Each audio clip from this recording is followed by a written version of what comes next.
സ്വാഗതം പ്രിയ പ്രേക്ഷകരെ. നമ്മൾ ആരംഭിക്കുന്നു സ്പോട്ട് ലൈവ്. സംസ്ഥാനമാകെ പരിശോധന വ്യാപകമാണ്. അർജുൻ ആയങ്കി എന്ന ആളെ തേടി, പക്ഷേ പോലീസിന് ഇതുവരെയും പിടികൂടാനാവുന്നില്ല. പോലീസിനെ വട്ടം കറക്കുകയാണ് അർജുൻ ആയങ്കി. സമൂഹ മാധ്യമങ്ങളിൽ നിത്യമായി പോസ്റ്റുകൾ ഇങ്ങനെ വരികയാണ്. ഈ പ്രൊഫൈൽ എപ്പോഴും സജീവമാണ്. ഒളിവിലിരിക്കെ വരുന്ന പോസ്റ്റുകൾ മറ്റാരോ ഇടുന്നത് എന്നതാണ് പോലീസിൻ്റെ ഇപ്പോഴത്തെ സംശയം. അർജുൻ ആയങ്കിയുമായി ബന്ധമുള്ളവരെ വിവിധ സ്ഥലങ്ങളിൽ നിന്നും ഇതിനകം തന്നെ പോലീസ് കസ്റ്റഡിയിലെടുത്തിട്ടുണ്ട്. അതിനിടയിൽ മുഖ്യമന്ത്രിയെ അധിക്ഷേപിച്ചെന്ന പരാതിയിൽ അർജുൻ ആയങ്കിക്കെതിരെ ആലുവ സൈബർ പോലീസ് പുതിയ കേസും എടുത്തിട്ടുണ്ട്. സംസ്ഥാനത്താകെ ഇതുവരെ അർജുൻ ആയങ്കിക്കെതിരെ 23 കേസുകളാണ് രജിസ്റ്റർ ചെയ്തിരിക്കുന്നത്. ഇതോടുകൂടി പോലീസിനെ വട്ടം കറക്കുന്നു അർജുൻ ആയങ്കി എന്നതാണ് ഇന്നത്തെ സാഹചര്യം. ഇതുവരെയും പിടികൂടാനാവില്ല. ഇപ്പോഴും ഒളിവിലാണ് അർജുൻ ആയങ്കി. എവിടെ അർജുൻ ആയങ്കി? ഈ ചോദ്യത്തിനാണിപ്പോൾ സംസ്ഥാന പോലീസ് ഉത്തരം തേടേണ്ടത്. നാണക്കേടാണ് അർജുൻ ആയങ്കിയെ പിടികൂടിയില്ലെങ്കിൽ. ആജ്ഞ രവീന്ദ്രൻ ചേരുന്നു. ആജ്ഞ, സംസ്ഥാനത്താകെ അർജുൻ ആയങ്കി എവിടെ എന്ന ചോദ്യത്തിന് ഉത്തരം തേടുകയാണ് പോലീസ്. സമൂഹ മാധ്യമങ്ങളിൽ പോസ്റ്റുകൾ സജീവമാണ്. നിത്യവും വെല്ലുവിളിക്കുന്ന പോസ്റ്റുകൾ ഇടുന്നു. മറ്റ് വിഷയങ്ങളിലെ ഇടപെടൽ തേടി പോസ്റ്റ് ഇടുന്നു.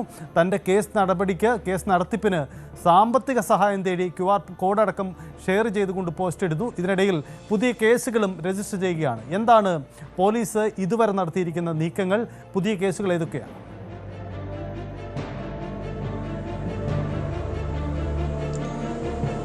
സജിത്ത്, ഇതിനൊക്കെ 23 കേസുകളാണ് അർജുൻ ആയങ്കിക്കെതിരെ സംസ്ഥാന പോലീസ് രജിസ്റ്റർ ചെയ്തിട്ടുള്ള. വിവിധയിടങ്ങളിൽ സൈബർ കേസ് ഉൾപ്പെടെയുള്ള കേസുകളാണ് രജിസ്റ്റർ ചെയ്തിട്ടുള്ളത്. ആഭ്യന്തരമന്ത്രിക്കും എതിരെ, അതിന് പോലീസിനും ആഭ്യന്തരമന്ത്രിക്കുമെതിരെ വെല്ലുവിളി നടത്തിക്കൊണ്ടാണ് അർജുൻ ആയങ്കി ഈ യുദ്ധം തുടങ്ങി വെച്ചത് എന്ന് വേണം പറയാൻ. കോതമംഗലം CI പ്രശാന്ത് ഈ അർജുൻ ആയങ്കിയും സംഘം ഈ കഴിഞ്ഞ മെയ് മാസം കോതമംഗലത്ത് ഒരു വിവാഹ സൽക്കാരത്തിൽ പങ്കെടുക്കാനെത്തിയതായിരുന്നു. ആ സമയത്താണ് തന്നെയും തൻ്റെ കൂട്ടാളികളെയും അറസ്റ്റ് ചെയ്ത് 21 ദിവസം ജയിലിലിട്ടത്. അതേസമയം ഈ സംഘടിതമായ കുറ്റകൃത്യത്തിനുള്ള ഗൂഢാലോചന എന്ന കുറ്റം ചുമത്തിയാണ് CI പ്രശാന്ത് ഈ അർജുൻ ആയങ്കിയും സംഘത്തെയും കസ്റ്റഡിയിലെടുക്കുന്നത്. അത് ഈ CI പ്രശാന്ത് കെട്ടിച്ചമച്ച കഥയാണ് എന്നുള്ള സാഹചര്യത്തിലാണ്. കാരണം താൻ ഇത്തരം ആക്ടിവിറ്റീസ് ഒക്കെ വിട്ടിട്ട് വർഷങ്ങളായി. അതിനുശേഷം മകൻ്റെ ഒപ്പം ജീവിക്കാമെന്ന് കരുതിയപ്പോൾ സമ്മതിക്കില്ല എന്നുള്ള തരത്തിലുള്ള പോസ്റ്റുകളായിരുന്നു ആദ്യഘട്ടത്തിൽ വന്നത്. പിന്നീട് അത് ഈ പുറത്തിറങ്ങിയ ശേഷമാണ് കോതമംഗലം CIയെ ഭീഷണിപ്പെടുത്തിയ കേസുമായി ബന്ധപ്പെട്ട് ഊന്നുകൽ പോലീസ് കേസെടുക്കുന്നത്. അതിൽ ഹൈക്കോടതി മുൻകൂർ ജാമ്യം തള്ളുന്നു. ഹൈക്കോടതി മുൻകൂർ ജാമ്യം തള്ളുന്നത് തന്നെ വളരെ സീരിയസ് ആയിട്ടുള്ള ഗൗരവതരമായിട്ടുള്ള കാര്യമാണ്, വിഷയമാണ് ഇത് എന്നുള്ള കാര്യം തന്നെയാണ് ഹൈക്കോടതിയും ചൂണ്ടിക്കാട്ടിയത്. തുടർന്നാണ് ഊന്നുകൽ CIക്കെതിരെയുള്ള ഭീഷണി സന്ദേശവും വരുന്നത്. ഊന്നുകൽ CIക്കെതിരെ താൻ കീഴടങ്ങാമെന്ന് വിചാരിച്ചപ്പോൾ തന്റെ സുഹൃത്തുക്കളുടെ ലൊക്കേഷൻ പരതി അതിലൂടെ തന്നെ പിടികൂടാമെന്നുള്ള നീക്കമാണ് CIയുടെ ഭാഗത്തു ഉണ്ടായത് എന്നുള്ള വിമർശനത്തോടു കൂടിയാണ്. അങ്ങനെയാണ് അർജുൻ ആയങ്കി താൻ പിടി തരുന്നില്ല, എന്നാൽ നിങ്ങൾ എന്നെ പിടികൂടാനാകുമെങ്കിൽ പിടികൂടൂ എന്ന വെല്ലുവിളിയോടുകൂടി സംസ്ഥാനത്തുടനീളം ഇപ്പോൾ സംസ്ഥാന പോലീസിനെ ചുറ്റിച്ചുകൊണ്ടിരിക്കുന്ന നീക്കത്തിലേക്ക് കടന്നത്. അതിനുശേഷമാണ് ആഭ്യന്തരമന്ത്രിയെ വെല്ലുവിളിച്ചുകൊണ്ട് പോസ്റ്റ് എടുത്തത്. അത് കൃത്യമായി പോലീസിന്റെ ഇത്തരത്തിലുള്ള, അതായത് CI പ്രശാന്ത് തനിക്കെതിരെ കള്ളക്കേസായിരുന്നു എടുത്തിരുന്നത്. അതിനെതിരെ നടപടിയെടുക്കാൻ കഴിയുമോ, എന്തിനായിരുന്നു CI പ്രശാന്ത് ഇത്തരത്തിൽ കള്ളക്കേസ് എടുത്തത് തുടങ്ങിയ കാര്യങ്ങൾ പുറത്തു കൊണ്ടുവരാൻ കഴിയുമെങ്കിൽ ആഭ്യന്തരമന്ത്രിയെ അതിനെ വെല്ലുവിളിക്കുകയാണ്. കഴിയുമെങ്കിൽ താൻ ആഭ്യന്തരമന്ത്രിയെ അംഗീകരിക്കും, ഒരു ഉമ്മ തരും, ഒരു പൊന്നാട അണിയിക്കും തുടങ്ങിയ കാര്യങ്ങളൊക്കെ ആയിരുന്നു അർജുൻ ആയങ്കി ആഭ്യന്തരമന്ത്രിയെ വെല്ലുവിളിച്ചുകൊണ്ടും ഈ പോസ്റ്റ് ഇട്ടത്. ഇത്തരത്തിലുള്ള നിരന്തരം സൈബർ ഇടങ്ങളിൽ അർജുൻ ആയങ്കിയുടെ പോസ്റ്റുകൾ വരുന്നു. കഴിഞ്ഞ ദിവസം അതുപോലെ ഗൂഗിൾ പേയുടെ സ്കാനർ ഷെയർ ചെയ്തിട്ട് തനിക്ക് കേസ് നടത്താൻ പണമില്ല, സ്വർണ്ണം പൊട്ടിക്കലും സ്വർണ്ണക്കടത്തും ഒക്കെയാണ് എന്ന് പറയുമ്പോഴും കോടീശ്വരനാണെന്നാണ് ആളുകളുടെ വിചാരം. അങ്ങനെയല്ല, തനിക്ക് കേസ് നടത്താനുള്ള സഹായം വേണമെന്ന് പറഞ്ഞിട്ടാണ് ഈ സ്കാനർ, ഗൂഗിൾ പേയുടെ സ്കാനർ ഷെയർ ചെയ്തത്. അതിനു പിന്നാലെ തന്നെ മത്സ്യത്തൊഴിലാളികളുമായി ബന്ധപ്പെട്ടുള്ള, അതായത് മത്സ്യത്തൊഴിലാളികളെ കാണാതായ സംഭവത്തിൽ സംസ്ഥാന സർക്കാർ ഇടപെടുന്നില്ല എന്നുള്ള വിമർശനത്തിൽ അതിനെ ഉന്നം വെച്ചുകൊണ്ടാണ് അർജുൻ ആയങ്കി അടുത്ത പോസ്റ്റ് ഇടുന്നത്. അതായത് ഈ റോഡിൽ നിന്ന് മത്സ്യത്തൊഴിലാളിയെ കണ്ടില്ല എന്ന് പറഞ്ഞ് റോഡിൽ നിന്ന് കരഞ്ഞ ആ സഹോദരിയുടെ ഒപ്പം താൻ ആ മത്സ്യത്തൊഴിലാളികളുടെ ബോട്ടിലുണ്ട് എന്ന് പറഞ്ഞാൽ ഒരുപക്ഷെ അവരുടെ കണ്ണീര് തുടയ്ക്കാനാകുമായിരുന്നു. ആയങ്കിയെ തിരയാൻ കാണിക്കുന്ന ഒരു ജാഗ്രത മത്സ്യത്തൊഴിലാളികളുടെ കാര്യത്തിൽ ഉണ്ടായില്ല തുടങ്ങിയ വിഷയങ്ങളിലും വിമർശനങ്ങൾ ഉന്നയിച്ചുകൊണ്ടാണ് മുന്നോട്ട് വരുന്നത്. അതേസമയം തന്നെ ഇന്നലെ പാലിയക്കര ടോൾ കടന്നു പോകുന്ന ദൃശ്യങ്ങൾ ലഭിച്ചിരുന്നു. അത് മാത്രമല്ല, നിരവധിയിടങ്ങളിൽ എടപ്പാളിൽ നിന്നും പോയിട്ടുണ്ട് എന്നുള്ള ദൃശ്യങ്ങൾ ലഭിച്ചിരുന്നു. ഇന്നലെ ഉച്ചതിരിഞ്ഞ് തൃശ്ശൂർ ജില്ലയിൽ വ്യാപകമായിട്ട് പോലീസ് തെരച്ചിൽ നടത്തുന്ന സാഹചര്യം ഉണ്ടായത്. മാത്രമല്ല, അർജുനായിക്ക് വെടിവെച്ചിടാൻ കണ്ടാൽ വെടിവെച്ചിടാം, ആവശ്യമെങ്കിൽ വെടിവെച്ചിടാം എന്നുള്ള നിർദ്ദേശമാണ് തൃശ്ശൂർ സിറ്റി പോലീസ് കമ്മീഷണർ നൽകിയിരിക്കുന്നത്. അതിനെയും വിമർശിച്ചിട്ടുണ്ട്. വെടിവെച്ചിട്ടാലും മുട്ടിന് വെടിവെച്ചാലും മുട്ടുമടക്കി നിൽക്കില്ല, മുട്ടുമടക്കി വീഴില്ല, അല്ലെ മുട്ടുകുത്തി വീഴില്ല തുടങ്ങിയ കാര്യങ്ങളായിരുന്നു ഇത്തരത്തിൽ സോഷ്യൽ മീഡിയ ഹാൻഡിലുകളിൽ ആയങ്കിയുടെ ഈ തരത്തിലുള്ള റിയാക്ഷൻസ് വരുന്നത് ആയങ്കി അല്ല ഹാൻഡിൽ ചെയ്യുന്നുള്ള നിഗമനത്തിലാണ് പോലീസ് ഇപ്പോൾ. പ്രത്യേകിച്ചും അർജുൻ ആയങ്കിയെ പലയിടങ്ങളിൽ, അതായത് സംസ്ഥാനത്തിന്റെ പലയിടങ്ങളിൽ ഇതിനകം കണ്ടു കഴിഞ്ഞു, പല ദൃശ്യങ്ങൾ പുറത്തു വന്നു കഴിഞ്ഞു. അതിനിടയിലും പോലീസിന് തിരച്ചിൽ ഊർജിതമാക്കിയെങ്കിലും അർജുൻ ആയങ്കിയിലേക്ക് എത്താൻ കഴിഞ്ഞില്ല. ആയങ്കിയുടെ വെല്ലുവിളി തുടരുകയും ചെയ്യുന്നു. അങ്ങനെ സംസ്ഥാനത്തൊട്ടാകെ പോലീസ് അർജുൻ ആയങ്കിക്ക് വേണ്ടിയിട്ട് വലവിരിച്ചിട്ടും അതിലെ അർജുൻ ആയങ്കി എവിടെയുണ്ട് എന്നുള്ള തുമ്പ് പോലും കണ്ടെത്താനായി ഇതിന്റെ അർജുൻ ആയങ്കിയെ സഹായിച്ച ആളുകളെ കസ്റ്റഡിയിലെടുക്കുന്നുണ്ട്. കഴിഞ്ഞ ദിവസം കൊച്ചിയിൽ നിന്ന് 2 പേരെ കസ്റ്റഡിയിലെടുത്തിരുന്നു. തിരുവനന്തപുരത്തു നിന്ന് 5 പേരോളം കസ്റ്റഡിയിലായിട്ടുണ്ട്. അർജുനായിക്ക് ഒളിവിൽ താമസിക്കാൻ സഹായിച്ചു തുടങ്ങിയ കാര്യങ്ങൾ ഉന്നയിച്ചിട്ടാണ് സഹോദരൻ കസ്റ്റഡിയിലാകുന്നുണ്ട്. ഇത്തരത്തിൽ അവരുടെ ഒരു ലൊക്കേഷൻ കേന്ദ്രീകരിച്ചൊക്കെ നീങ്ങാമെന്നാണ് പോലീസ് കണക്കിലെടുക്കുന്നതെങ്കിൽ അത് പരാജയപ്പെടുന്ന നീക്കത്തിലേക്ക് തന്നെയാണ്. പക്ഷേ അർജുനായിക്ക് പിടികൂടിയ സംസ്ഥാന പോലീസിന് മതിയാവൂ എന്നുള്ള നിലയിൽ എത്തിയിരിക്കുകയാണ്. പ്രത്യേകിച്ചും മുഖ്യമന്ത്രിക്കെതിരെ വരെ അപകീർത്തി പരാമർശങ്ങൾ നടത്തുന്നു. അതിനെതിരെ ആലുവ സൈബർ പോലീസ് കേസെടുത്തിട്ടുണ്ട്. ആഭ്യന്തരമന്ത്രിക്കെതിരെ വെല്ലുവിളി നടത്തുന്നു. സംസ്ഥാനത്ത് പോലീസിനെതിരെ വെല്ലുവിളി നടത്തുന്നു. അർജുനായിക്ക് പിടികൂടാൻ ആഭ്യന്തരമന്ത്രി DGPക്ക് നിർദ്ദേശം നൽകുന്നു. അന്വേഷണ സംഘത്തെ രൂപീകരിക്കുന്നു. ഇതൊക്കെ അർജുനായിക്ക് മുന്നോട്ട് വയ്ക്കുന്ന കാര്യം എന്ന് പറയുന്നത് താൻ ആഭ്യന്തരമന്ത്രിക്ക് പ്രത്യേകിച്ചും വെല്ലുവിളി നടത്തിയ സാഹചര്യത്തിലാണ്, താൻ വളർന്നു വന്ന പാർട്ടി വേറെയാണ് എന്നുള്ള തന്റെ പശ്ചാത്തലം കൂടി വെളിപ്പെടുത്തുകയാണ് അർജുനായിക്ക്. ഇത്തരത്തിൽ രാഷ്ട്രീയ സാഹചര്യം കൂടി കണക്കിലെടുത്ത് ചർച്ചയാകേണ്ടുന്ന വിഷയമായി മാറിയിരിക്കുകയാണ് അർജുനായിയുടെ നീക്കങ്ങൾ. അർജുനായിയുടെ നീക്കങ്ങൾ പോലീസിന് അങ്ങേയറ്റം ബുദ്ധിമുട്ടുണ്ടാക്കുന്നുണ്ട്, അങ്ങേയറ്റം കുഴയ്ക്കുന്നുണ്ട്. എന്നാലും പോലീസിന് തന്നെ നാണക്കേടാകുന്ന തരത്തിലാണ് അർജുനായിയെ പിടികൂടാനുള്ള ശ്രമങ്ങൾ പരാജയപ്പെട്ടു പോകുന്നത് എന്ന് വേണം വിലയിരുത്താൻ. സജിത്ത്, അതാണ് സാഹചര്യം. പോലീസ് എവിടെയാണ് അർജുൻ ആയങ്കി എന്ന ചോദ്യത്തിന് കൂടിയാണ് ഉത്തരം നൽകേണ്ടി വരുന്നത്.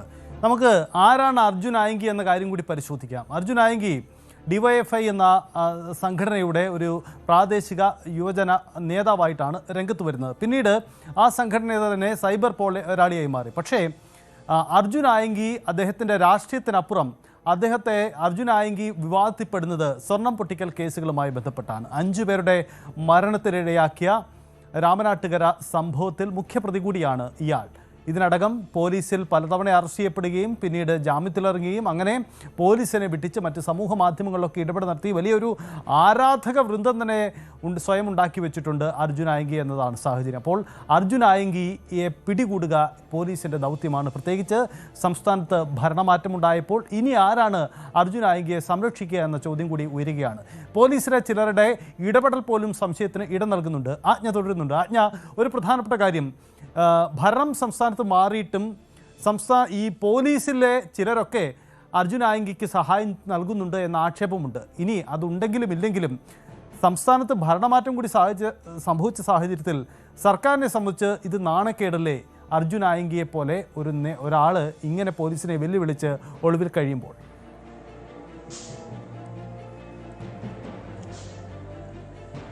തീർച്ചയായിട്ടും സജിത്ത്, പ്രത്യേകിച്ചും സംസ്ഥാന സർക്കാരിന് നാണക്കേടാണ്.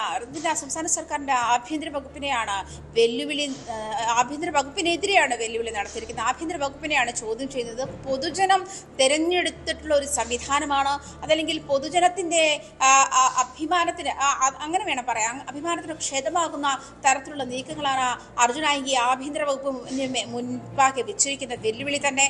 പോലീസ് നിഷ്ക്രിയരായി നോക്കി നിൽക്കുന്നില്ല എന്ന് പറയുമ്പോഴും പോലീസിന് എവിടെയാണ് പാളിപ്പോകുന്നത്? അർജുൻ ആയങ്കി തന്നെ സമൂഹത്തിൽ ഇപ്പോൾ ഇടപെടേണ്ടത്, അല്ലെങ്കിൽ കറന്റ്ലി ചർച്ച ചെയ്യപ്പെടുന്ന പല വിഷയങ്ങളിലും പോലീസിന്റെയും സംസ്ഥാന സർക്കാരിന്റെ ഇടപെടൽ എത്തരത്തിലാണെന്ന് ചൂണ്ടിക്കാണിക്കുന്നു. അത്തരത്തിലുള്ള വിമർശനങ്ങൾ സംസ്ഥാന സർക്കാരിനെതിരെ ജനങ്ങൾ മുന്നോട്ട് വയ്ക്കുന്നു. പ്രത്യേകിച്ച് മത്സ്യത്തൊഴിലാളി വിഷയത്തിൽ ഉൾപ്പെടെ കഴിഞ്ഞ ദിവസം ഫിഷറീസ് വകുപ്പ് മന്ത്രി പോലും അതിനോട് പ്രതികരിക്കാനോ സംഭവ സ്ഥലത്ത് സന്ദർശിക്കാനോ ആളുകളെ കുടുംബത്തെ സന്ദർശിക്കാനോ തയ്യാറായിട്ടില്ല. അത്തരം വിമർശനങ്ങൾ നീക്കി മുന്നോട്ട് നിൽക്കുമ്പോഴാണ് താൻ ഒരു പക്ഷേ മത്സ്യത്തൊഴിലാളി തൊഴിലാളികൾ ഉണ്ടായിരുന്ന ബോട്ടിലാണ് എന്നുള്ള മെസ്സേജ് നൽകിയാൽ തനിക്ക് ഈ സഹോദരിമാർക്ക് അല്ലെങ്കിൽ ഈ റോഡിൽ നിന്ന് കരഞ്ഞ സഹോദരിക്ക് അവരുടെ ഭർത്താവിനെയെങ്കിലും തിരിച്ചു കിട്ടുമായിരുന്നു എന്നുള്ള തരത്തിലുള്ള വിമർശനങ്ങൾ സംസ്ഥാന സർക്കാർ ഇപ്പോൾ ഇടപെടുന്ന വിഷയങ്ങളിലെ പ്രധാനപ്പെട്ട അപജയങ്ങൾ ചൂണ്ടിക്കാട്ടി തന്നെയാണ്. അങ്ങനെ സംസ്ഥാന സർക്കാരിനെ ചോദ്യം ചെയ്തു, ജനങ്ങൾ തെരഞ്ഞെടുത്തു വെച്ചിരിക്കുന്ന ഒരു സംവിധാനത്തെ ചോദ്യം ചെയ്യുന്നു, ഒരു പൊതു സംവിധാനത്തെ ചോദ്യം ചെയ്യുന്നു. ഇത്തരത്തിലുള്ള സാഹചര്യത്തിലേക്ക് തന്നെ ഒരു ക്രിമിനലിനെ അല്ലെങ്കിൽ ക്രിമിനൽ പശ്ചാത്തലമുള്ള നിലവിൽ ഈ പറയുന്ന 23 കേസുകളാണ് അർജുനായിക്കെതിരെ രജിസ്റ്റർ ചെയ്തിരിക്കുന്നത്. എനിക്കെതിരെ 4 കേസുകൾ മാത്രമുള്ള സാഹചര്യത്തിലാണ് ഇത്തരത്തിലുള്ള വലിയ അന്വേഷണവും അല്ലെങ്കിൽ പോലീസ് ഇങ്ങനെ തന്നെ പിടികൂടാൻ പാഞ്ഞു നടക്കുന്നത് തുടങ്ങിയ തരത്തിലുള്ള ഒരു മെസ്സേജ് തന്നെയാണ് അർജുനായിക്ക് സോഷ്യൽ മീഡിയകളിലൂടെ പങ്കുവെച്ചുകൊണ്ടിരിക്കുന്നത്. മാത്രമല്ല അർജുനായിക്ക് ഒളിവിൽ പോകുമ്പോഴും ഈ ഓരോ ഘട്ടത്തിലും അർജുനായിക്കിയുടെ നീക്കം എന്ത് എന്ന് പോലീസ് നിരീക്ഷിക്കുന്നുണ്ട്. ഈ പറയുന്നത് പോലെ സജിത് സൂചിപ്പിച്ചതുപോലെ വലിയ ഫോളോവേഴ്സാണ്, അതായത് 80-ലധികം കെ ഫോളോവേഴ്സ് അർജുനായിക്കിയുടെ ഇൻസ്റ്റാഗ്രാം പ്രൊഫൈലിൽ തന്നെയുണ്ട്. അത്തരത്തിൽ വലിയ ഫോളോവേഴ്സ് ഉള്ള ഒരു പേജാണ്. അതുകൊണ്ട് തന്നെ ഇത്തരം മെസ്സേജുകൾ ആളുകളിലേക്ക് വളരെ എളുപ്പമെത്തും. ഈ തരത്തിലുള്ള വിമർശനങ്ങൾ, സംസ്ഥാന സർക്കാരിനെതിരെയുള്ള വിമർശനങ്ങൾ, ആഭ്യന്തരമന്ത്രിക്കെതിരെയുള്ള വിമർശനങ്ങൾ, പോലീസിനെതിരെയുള്ള വിമർശനങ്ങൾ, ഇതിങ്ങനെ തുടർന്നുകൊണ്ടിരിക്കുന്നു. ഇത്തരം കാര്യങ്ങൾ ഹാൻഡിൽ ചെയ്യുന്ന മറ്റാളുകളാണ് എന്നുള്ള നിഗമനത്തിൽ കൂടിയാണ് നിലവിൽ ഇപ്പോൾ പോലീസ് ഉള്ളത്. നിലവിൽ അർജുനായിയുമായി ബന്ധപ്പെടുന്ന ആളുകൾ അല്ലെങ്കിൽ കോണ്ടാക്ട് വെക്കുന്ന ആളുകൾ, അദ്ദേഹത്തെ ഒളിവിൽ കഴിയാൻ സാഹചര്യങ്ങൾ ഒരുക്കി കൊടുക്കുന്ന ആളുകൾ തുടങ്ങിയവരെ സംബന്ധിച്ചിട്ടാണ് പോലീസിന്റെ അന്വേഷണം നീളുന്നത്. അടിയന്തരമായി പോലീസിന് അർജുനായിയെ കസ്റ്റഡിയിൽ എടുത്തേ മതിയാകൂ, പിടികൂടിയേ മതിയാകൂ എന്നുള്ള നിലയിലാണ് സജിത്. അതാണ് സാഹചര്യം. എന്തായാലും ഒളിവിൽ കഴിഞ്ഞുകൊണ്ട് പോലീസിനെ വെല്ലുവിളിക്കുകയാണ് അർജുനായിക്ക്.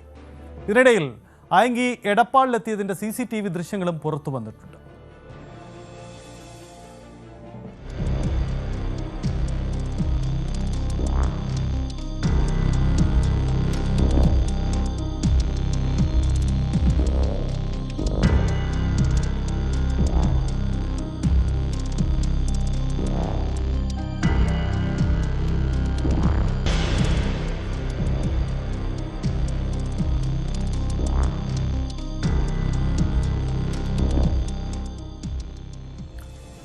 അർജുനായിയെ ഒളിവിൽ പാർക്കാൻ സഹായിച്ച വട്ടംകുളം സ്വദേശികളായ 4 പേരെയും പോലീസിന്റെ കൃത്യനിർവഹണം തടസ്സപ്പെടുത്തിയ ഒരാളെയും ചങ്ങരംകുളം പോലീസ് അറസ്റ്റ് ചെയ്തു. ഫൈസൽ, അബൂബക്കർ സിദ്ദിഖ്, നൌഫൽ മകൻ അഷ്കർ എന്നിവരെയാണ് പിടിയിലായിരിക്കുന്നത്. ഇവരെ അറസ്റ്റ് ചെയ്യാനെത്തിയ പോലീസിന്റെ കൃത്യനിർവഹണം തടസ്സപ്പെടുത്തിയതിനാണ് മുഹമ്മദ് റാഫിനെ പിടികൂടിയത്. അർജുനായി ഒളിവിൽ കഴിഞ്ഞ് എടപ്പാളിലെ സ്ഥാപനങ്ങളെക്കുറിച്ചും സഹായം ചെയ്ത കൂടുതൽ ആളുകളെക്കുറിച്ചും രാഷ്ട്രീയ സാമൂഹ്യ പശ്ചാത്തലത്തെക്കുറിച്ചും അന്വേഷണം തുടരുന്നുണ്ട്.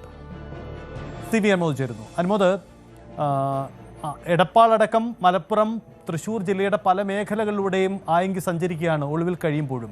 പലപ്പോഴും ദൃശ്യങ്ങൾ പുറത്തു വരുമ്പോഴേക്കും അടുത്തയിടത്തേക്ക് അർജുനായങ്കി സഞ്ചരിച്ച് കഴിയും. എന്താണ് ഈ അർജുനായങ്കിയുടെ ഈ എടപ്പാളിലെ നീക്കങ്ങൾ? എന്താണിപ്പോൾ പോലീസ് ഇത് സംബന്ധിച്ച തെളിവുകൾ ശേഖരിക്കുന്നത്?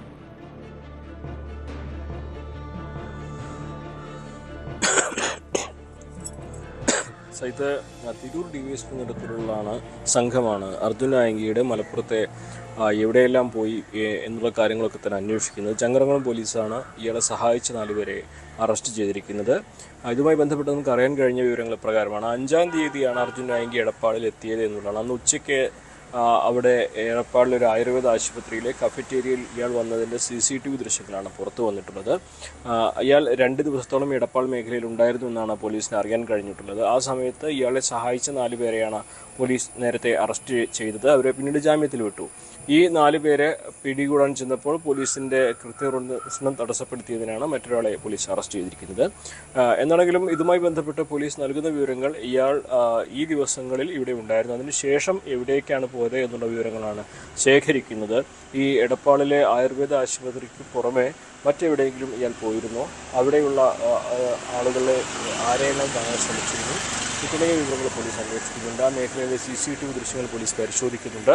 മാത്രമല്ല ഇപ്പോൾ അർജുനായങ്കിയെ സഹായിച്ച 4 പേരെ, പിടിയിലായ 4 പേരുടെ അവരുടെ ഫോൺ വിളിയുടെ വിശദാംശങ്ങൾ പോലീസ് ശേഖരിച്ച് പരിശോധിക്കുന്നുണ്ട്. അത്തരത്തിൽ അർജുനായങ്കിയിലേക്ക് എത്താനുള്ള വഴികൾ പോലീസ് ഇവരിലൂടെ അന്വേഷിക്കുകയാണ്.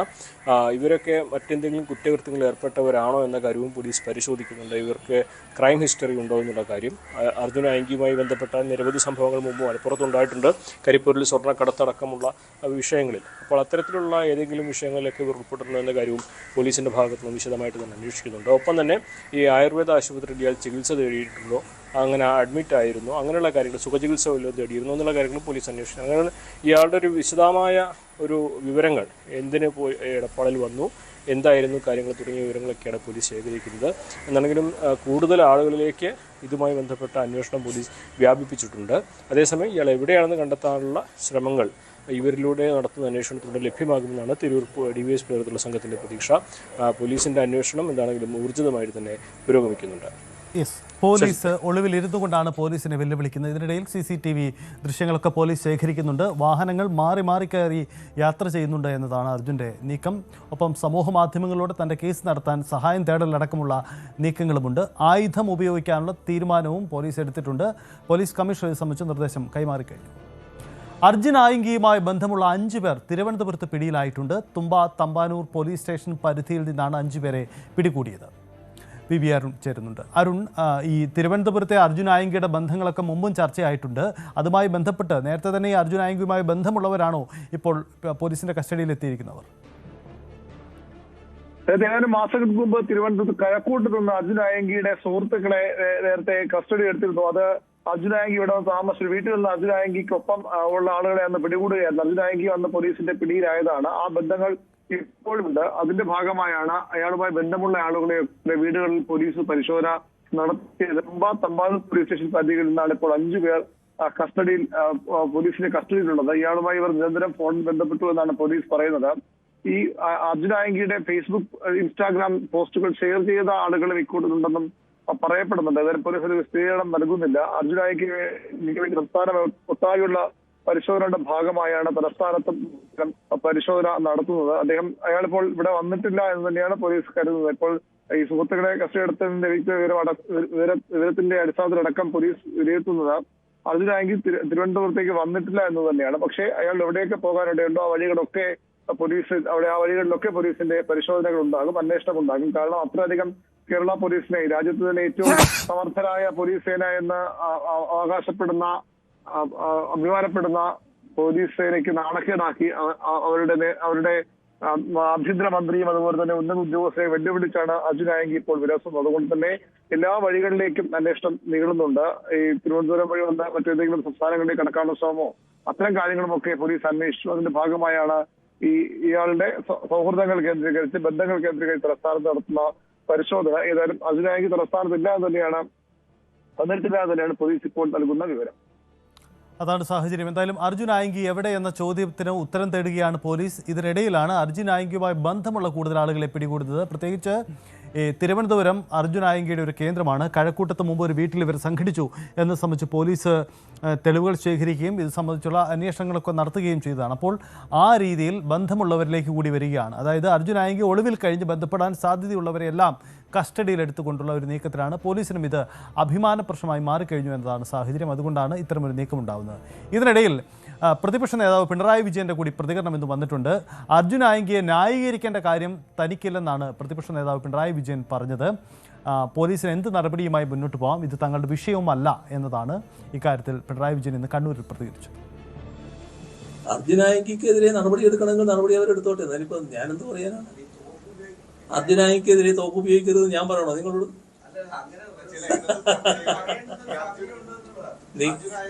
അർജുൻ ആയങ്കിനെ ന്യായീകരിക്കേണ്ട ആവശ്യമൊന്നും എന്നെ സംബന്ധിച്ചിടത്തോളം അയാൾക്കെതിരെ നടപടി എടുക്കണമെങ്കിൽ നടപടി എടുത്തോട്ടെ. അതിന് യാതൊരു തടസ്സവും ഞങ്ങൾക്കില്ല. ഇന്ന് തൃശ്ശൂരിലുണ്ടായിരുന്ന ആഭ്യന്തരമന്ത്രിയും ഒപ്പം തന്നെ കെ മുരളീധരനും മന്ത്രിയും ഈ വിഷയത്തിൽ പ്രതികരിച്ചിട്ടുണ്ട്. കെ മുരളീധരൻ്റെ വാക്കുകൾ ഇങ്ങനെയാണ്: പിടിക്കേണ്ട സമയത്ത് തന്നെ അർജുൻ ആയങ്കിയെ പിടികൂടുമെന്നായിരുന്നു കെ മുരളീധരൻ ഈ വിഷയത്തിൽ പ്രതികരിച്ചത്. അദ്ദേഹത്തിൻ്റെ വാക്കുകൾ കുറിക്കാം. ഈ സൈബർ ഇടങ്ങളിൽ വല്ലാതെ CPM-കാർക്ക് വേദനയാണല്ലോ ആയങ്കിയെ പിടിക്കാൻ പോലീസ് പോകുന്ന കാര്യത്തിൽ. പിടിക്കേണ്ടവരൊക്കെ സമയത്ത് പിടിക്കും. എത്ര കാലം മുങ്ങി അടക്കാൻ പറ്റും? ഈ പിടിക്കേണ്ടവരെ പിടിക്കും, അതിന് സംശയവും വേണ്ട. മടിയൊന്നുമില്ല, ഒരു മടിയില്ല. യെസ്. അപ്പോൾ അർജുൻ ആയങ്കി എവിടെ എന്ന ചോദ്യത്തിന് സംസ്ഥാന പോലീസിന് ഉത്തരം കണ്ടെത്തണം. ഒരുപക്ഷെ ഇന്നത്തെ ദിവസം തന്നെ അറസ്റ്റ് ഉണ്ടാകും എന്ന ചില സൂചനകളൊക്കെ ഉണ്ട്. പോലീസിൻ്റെ എല്ലാ നിരീക്ഷണത്തിലും അർജുൻ ആയങ്കി ഉണ്ട് എന്ന ചില സൂചനകളൊക്കെ പുറത്തു വരുന്നുണ്ട്. അങ്ങനെയെങ്കിൽ ഇന്ന് തന്നെ പോലീസ് ഈ നാണക്കേട് തീർക്കുമോ, അർജുൻ ആയങ്കിയെ പിടികൂടുമോ എന്ന ചോദ്യത്തിനാണ് ഉത്തരം അറിയേണ്ടത്. കാത്തിരിക്കാം. ഒരു ചെറിയ ഇടവേളയാണ്, മടങ്ങി വരാം.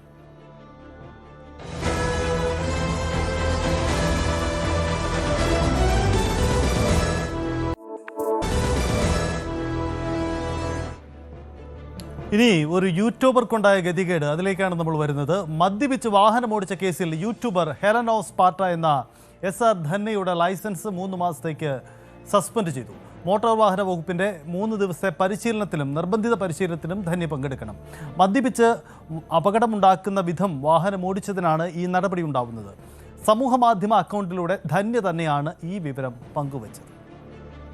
KV ബൈജു ചേരും. ബൈജു, വളരെ പ്രധാനപ്പെട്ട കാര്യമാണ്. എന്താണ് ധന്യ തന്നെ അവകാശപ്പെടുന്ന കാര്യം? എന്തായിരുന്നു ഇവരുടെ ഈ കേസിന്റെ ഒരു പശ്ചാത്തലം എന്തായിരുന്നു?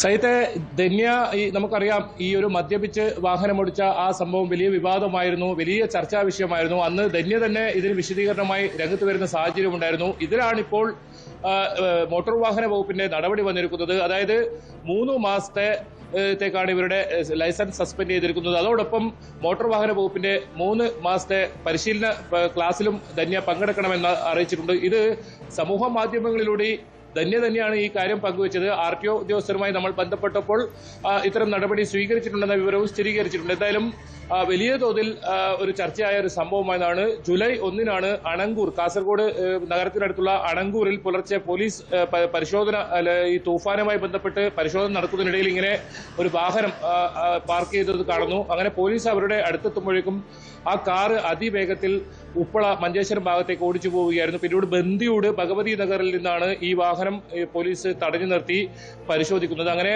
ധന്യയെ ഇതിൽ പരിശോധിച്ചപ്പോൾ മദ്യപിച്ചതായി കണ്ടെത്തുകയും കേസെടുക്കുകയുമായിരുന്നു. പിന്നീട് ധന്യ ഇതിൽ ക്ഷമാപണം നടത്തി തന്റെ സോഷ്യൽ മീഡിയ വഴി ധന്യ രംഗത്ത് വരുന്നതും നമ്മൾ കണ്ടു. അതായത് ഇത്തരത്തിൽ താൻ ചെയ്തത് ഒരു തെറ്റാണ്, മദ്യപിച്ച് വാഹനമോടിച്ചതിന് ക്ഷമാപണം നടത്തുമെന്നായിരുന്നു ആ വീഡിയോയിൽ ധന്യ പറഞ്ഞിരുന്നത്. ഇപ്പൊ ഏറ്റവും ഒടുവിലായി ധന്യക്ക് ഏറ്റവും വലിയ പണി കിട്ടിയിരിക്കുന്നത് ഇപ്പോൾ 3 മാസത്തേക്ക് ഈ ലൈസൻസ് സസ്പെൻഡ് ചെയ്തിട്ടുള്ളതെന്നാണ്. അത് ആ വിവരവും ധന്യ ഇത്തരത്തിൽ തന്റെ സോഷ്യൽ മീഡിയ അക്കൗണ്ടിലൂടെ പുറത്ത് വിടുന്ന സാഹചര്യമാണ്. ഏതായാലും ധന്യയും ധന്യയുടെ ഭർത്താവും ഒരു പരിപാടി, സ്വകാര്യ പരിപാടിക്ക് പോയ അവിടെ നിന്നും ഒരു ബിയർ കഴിച്ചുവെന്ന് ധന്യ തന്നെ ആദ്യം ഇറക്കിയ ആ വീഡിയോയിൽ സമ്മതിക്കുന്നുണ്ട്.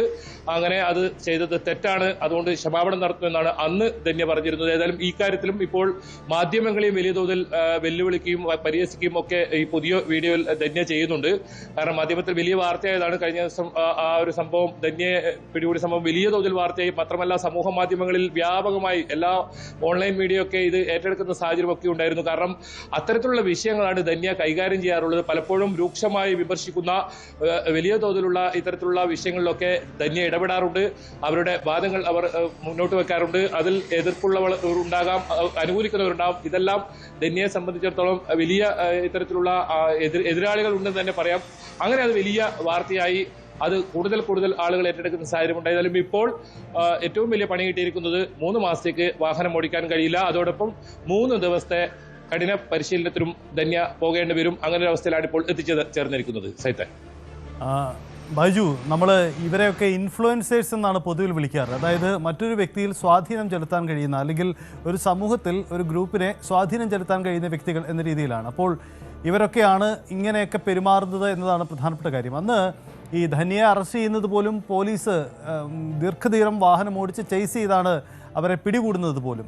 അപ്പോൾ പിടികൂടിയതിന് ശേഷം അവർ ക്ഷമാപണം നടത്തി അങ്ങനെയുള്ള കാര്യങ്ങളൊക്കെ വിശദീകരിക്കുന്നെങ്കിൽ കൂടിയും മോട്ടോർ വാഹന വകുപ്പിൻ്റെ ഈ നടപടി പൊതുവിൽ സമൂഹത്തിൽ നൽകുന്ന ഒരു നല്ല സന്ദേശമുണ്ട്. അതിനപ്പുറം ഈ ഇൻഫ്ലുവൻസേഴ്സിനെ അങ്ങനെ വിളിക്കണോ എന്ന ചോദ്യം പോലും ഈ സംഭവങ്ങൾ നമ്മുടെ മുന്നോട്ട് കൊണ്ടുവരുന്നില്ലേ വായിച്ചു?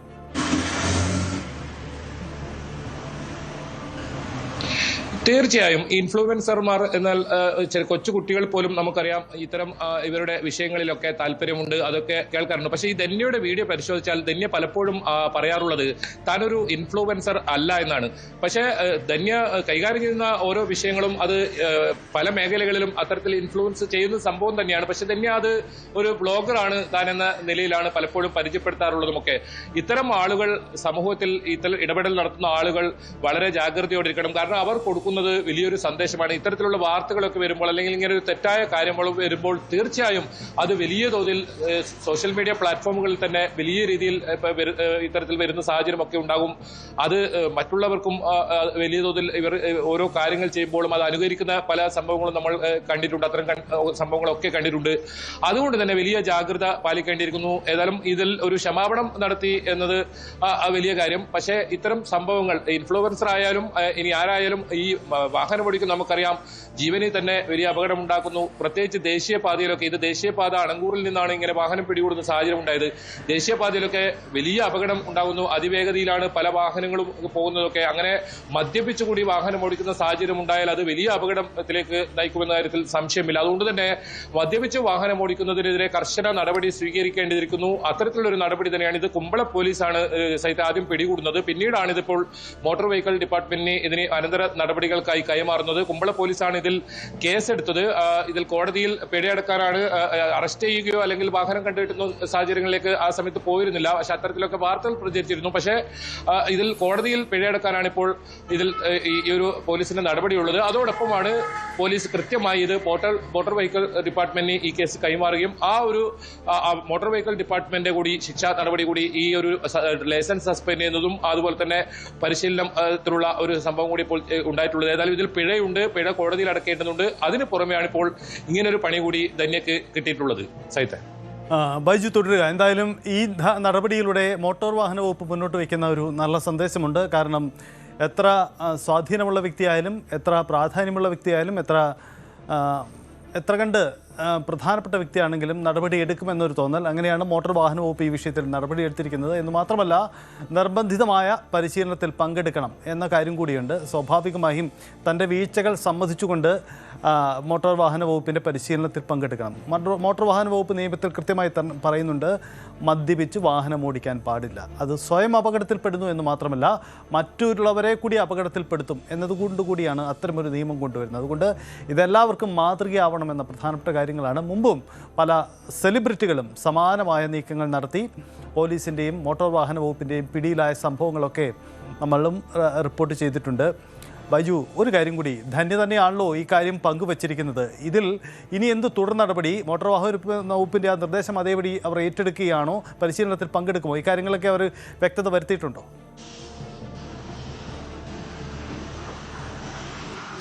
തീർച്ചയായും നിയമം അനുസരിക്കുന്ന രീതിയിൽ തന്നെ മുന്നോട്ട് പോകുമെന്നാണ് ധന്യ. ഇതിൽ ആദ്യത്തെ വീഡിയോ ഈ ഒരു മദ്യപിച്ച് വാഹനം ഓടിച്ച് പിടിച്ചതിൽ ഒരു വിശദീകരണമായി രംഗത്ത് വരുമ്പോഴും അതിൽ ക്ഷമാപണം നടത്തുന്നു. പിന്നീട് ഇപ്പോൾ ഇത്തരത്തിലൊരു നടപടി പുറം ലോകത്തെ അറിയിച്ചത് അല്ലെങ്കിൽ തന്റെ സബ്സ്ക്രൈബേഴ്സിനെ അറിയിക്കുന്നതും ധന്യ തന്നെയാണ്. അങ്ങനെയാണ് ഇത് പുറത്തറിയുന്നത്, ഇങ്ങനെ ഒരു നടപടി എടുത്തിട്ടുണ്ടെന്നത്. പിന്നീട് അത് മോട്ടോർ വെഹിക്കിൾ ഡിപ്പാർട്ട്മെന്റുമായി സംസാരിച്ചാണ് അതിനൊരു സ്ഥിരീകരണം നമ്മൾ വരുത്തുന്നത്. അതിൽ ധന്യ കൃത്യമായി പറയുന്നുണ്ട്, ഈ ഒരു താൻ ചെയ്തത് ഒരു തെറ്റ് തന്നെയാണെന്ന് സമ്മതിക്കുന്നുണ്ട്. അതുകൊണ്ട് തന്നെ ഈ ഇത്തരത്തിലുള്ള നടപടികൾ, നിയമ നടപടികൾ താൻ അനുസരിക്കും. അത്തരം നടപടികളിലൂടെ തന്നെ താൻ മുന്നോട്ട് പോകും എന്ന് ധന്യ ഇതിൽ കൃത്യമായി പറയുന്നുണ്ട്. അതോടൊപ്പം നേരത്തെ സൂചിപ്പിച്ചതുപോലെ തന്നെ ഇത് വാർത്ത റിപ്പോർട്ട് ചെയ്ത റിപ്പോർട്ടർമാരെയും രൂക്ഷമായി വിമർശിക്കുന്ന സാഹചര്യമുണ്ട്. എന്തായാലും സൈറ്റ് സൂചിപ്പിച്ചതുപോലെ തന്നെ നേരത്തെയും വലിയ സെലിബ്രിറ്റികളൊക്കെ ഇത്തരത്തിൽ മദ്യപിച്ച് വാഹനം ഓടിക്കുകയും പിന്നീട് പോലീസ് പിടികൂടുന്ന സാഹചര്യമുണ്ടായി. അതോടൊപ്പം ആളുകളെ ഇടിച്ചിടുന്ന സാഹചര്യവും നമ്മൾ പറയേണ്ടതുണ്ട്. മദ്യപിച്ച് ലക്കിയിട്ട് വാഹനം ഓടിച്ച് ആളുകളെ ഇടിച്ചിട്ട് അപകടം വരുത്തുകയും മരണം വരെ സംഭവിക്കുന്ന സാഹചര്യങ്ങളൊക്കെ ഉണ്ടായിരുന്നു. അത് ഒഴിവാക്കാൻ പ്രത്യേകിച്ച് ഇൻഫ്ലുവൻസർമാർ എന്നറിയപ്പെടുന്ന അല്ലെങ്കിൽ ബ്ലോഗർമാർ എന്നറിയപ്പെടുന്ന സമൂഹ മധ്യത്തിൽ കൃത്യമായി ഇടപെടൽ നടത്തുന്ന അല്ലെങ്കിൽ ഓരോ വിഷയങ്ങളും എടുത്ത് അതിന് കൃത്യമായി ഇടപെടുന്ന ആളുകൾ അതിൽ ജാഗ്രത പാലിക്കേണ്ടിയിരിക്കുന്നു. എന്തായാലും ഇത്തരം മോട്ടോർ വാഹന വകുപ്പിനെ സംബന്ധിച്ചിടത്തോളം, പോലീസിനെ സംബന്ധിച്ചിടത്തോളം കർശനമായ നടപടി സ്വീകരിക്കുമെന്നൊരു സന്ദേശം കൂടി ഇതിലുണ്ട്. അതിനപ്പുറം ധന്യക്ക് ഇതിൽ 8ന്റെ ഒരു പണി കിട്ടി എന്ന് വേണം ഇതിൽ കൃത്യമായി പറയാൻ. ഏതായാലും താൻ ഇനി ഇത്തരം ഒരു തെറ്റ് ചെയ്യില്ല. താനൊരു സ്വകാര്യ പരിപാടിക്ക് ചടങ്ങിനായി പോയതാണ്. അവിടെ നിന്നും ഇത്തരത്തിലൊരു ബിയർ കഴിച്ചു എന്നാണ് ധന്യ ആ ഒരു വീഡിയോയിൽ പറയുന്നുണ്ടായിരുന്നത്. താൻ ഇത് ചെയ്തത് തെറ്റാണ്, അതുകൊണ്ട് ഇനി ഇത്തരം ഒരു തെറ്റ് താൻ ആവർത്തിക്കില്ല എന്ന് അതിൽ ഏറ്റുപറയുന്നുണ്ട്. അതോടൊപ്പം ഇതിൽ നിയമ നടപടി കൃത്യമായി എന്തൊക്കെയുണ്ടോ അത് താൻ കൃത്യമായി അനുസരിക്കുമെന്നും ധന്യ ആ 2 വീഡിയോയിലും കൃത്യമായി പറയുന്നുണ്ട്. സൈതൻ, യെസ്, ഒരു വീഡിയോ സമൂഹമാധ്യമത്തിൽ പോസ്റ്റ് ഇട്ട് തന്നെയാണ് ധന്യ ഇക്കാര്യം അറിയിക്കുന്നത്. തൻ്റെ ലൈസൻസ് പോയി എന്ന കാര്യം ധന്യ ഒരു വീഡിയോയിലൂടെ തന്നെയാണ് പ്രേക്ഷകരുമായി പങ്കുവച്ചിരിക്കുന്നത്. എന്തായാലും ഇതൊരു മാതൃകയാണ്. ആ രീതിയിൽ തന്നെ മുന്നോട്ട് പോകണം. ആ രീതിയിൽ തന്നെ നമുക്ക് ഈ നടപടികളെ കാണുകയും വേണം. മറ്റൊരു വാർത്ത. വടകര MDMA ലഹരിമരുന്ന് കേസിൽ നിർണായക അന്വേഷണ വഴിയിൽ പോലീസ്. കേസിലെ മുഖ്യകണ്ണി BRC മുൻ അധ്യാപികയായ കീർത്തനയെന്ന് പോലീസ് സ്ഥിരീകരിക്കുന്നു. 2 ദിവസം കസ്റ്റഡിയിൽ ചോദ്യം ചെയ്ത ശേഷം കീർത്തനയെ വീണ്ടും റിമാൻഡ് ചെയ്തു. മയക്കുമരുന്ന് ശൃംഖലയുമായി ബന്ധപ്പെട്ട് സുപ്രധാനമായ വിവരങ്ങൾ കീർത്തനയിൽ നിന്ന് ലഭിച്ചു എന്നാണ് സൂചന. MS അനീഷ് കുമാർ ചേരുന്നു. അനീഷ്, വടകര MDMA കേസ് പുതിയ തലങ്ങളിലേക്ക് പോകുന്നു എന്നതാണ് സാഹചര്യം. കീർത്തന ആണോ ഇതിൻ്റെ മുഖ്യ കണ്ണി എന്ന് പറയുമ്പോൾ ഇവർക്ക് എത്ര കണ്ട് സ്വാധീനമുണ്ടായിരുന്നു, ഇവരെന്തൊക്കെ ഇടപെടൽ നടത്തി എന്നതാണ് പോലീസിൻ്റെ കണ്ടെത്തൽ.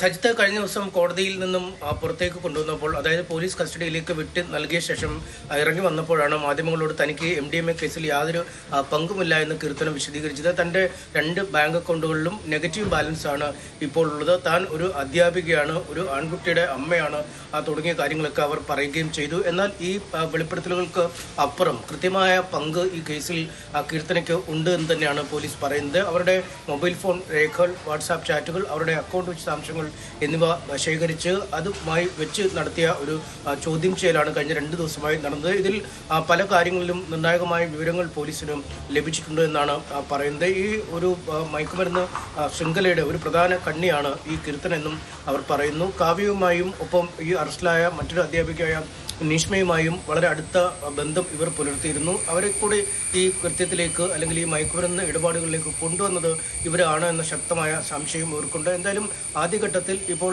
അറസ്റ്റ് ചെയ്യുന്നു, റിമാൻഡ് ചെയ്യുന്നു, അതിനുശേഷം കസ്റ്റഡിയിലെടുത്ത് ചോദ്യം ചെയ്യുന്നു. ഇനി അടുത്തായി കാവ്യയും നീഷ്മയും സമാനമായ രീതിയിൽ തന്നെ പോലീസ് കസ്റ്റഡി അപേക്ഷ കൊടുത്ത് കസ്റ്റഡിയിലെടുത്ത് ചോദ്യം ചെയ്യുകയും 3 പേരും നൽകിയ മൊഴികൾ, ഈ മയക്കുമരുന്ന് ഇടപാട് നടത്തുന്ന ലോബിയുമായി ഇവർക്കുള്ള ബന്ധം അല്ലെങ്കിൽ കുട്ടികൾക്ക് ഇത്തരത്തിൽ ലഹരി നൽകുക എന്നീ കാര്യങ്ങളെക്കുറിച്ചൊക്കെ ഇവർ 3 പേരും നൽകുന്ന മൊഴികൾ പോലീസ് കൃത്യമായി വിലയിരുത്തും. അതിന് ശേഷമാവും ഈ 3 പേരുടെ മൊഴികളിലെ വൈരുദ്ധ്യങ്ങൾ എന്താണ്, ഓരോരുത്തരും പറയുന്ന കാര്യങ്ങളിൽ എന്തൊക്കെ പൊരുത്തക്കേടുകളുണ്ട് എന്നീ കാര്യങ്ങൾ പരിശോധിക്കും. പിന്നീട് ഈ 3 പ്രതികളെയും ഒന്നിച്ചിരുത്തി ചോദ്യം ചെയ്യുന്നതിനുള്ള ഒരു ആലോചനയും പോലീസിന്റെ ഭാഗത്തു നിന്നും ഉണ്ട്. ഒപ്പം ഈ 3 പേർക്കും ഈ ജിജിൻ കുര്യാക്കോസ് എന്ന കണ്ണൂർ സ്വദേശിയായ ഡെലിവറി ബോയുമായുള്ള ബന്ധം, അയാൾക്ക് എത്ര പണം അക്കൗണ്ടിൽ ഇട്ട് നൽകി എന്നീ കാര്യങ്ങളും വിശദമായി തന്നെ പരിശോധിക്കും. എന്തായാലും ജിജിൻ കുര്യാക്കോസിന് കേവലം 6 മാസത്തിനുള്ളിൽ 1 കോടി രൂപയുടെ ഇടപാടുകൾ അയാളുടെ അക്കൗണ്ട് വഴി നടന്നിട്ടുണ്ട് എന്നാണ് പോലീസ് കണ്ടെത്തിയിരിക്കുന്നത്. ഇയാൾക്ക് ഈ കേസിലെ മുഖ്യ ആസൂത്രകനെന്ന് കരുതുന്ന ഷിൻഡോയുമായി അടുത്ത ബന്ധമാണ് ഉണ്ടായിരുന്നത്. ഇരുവരും മംഗലാപുരത്ത്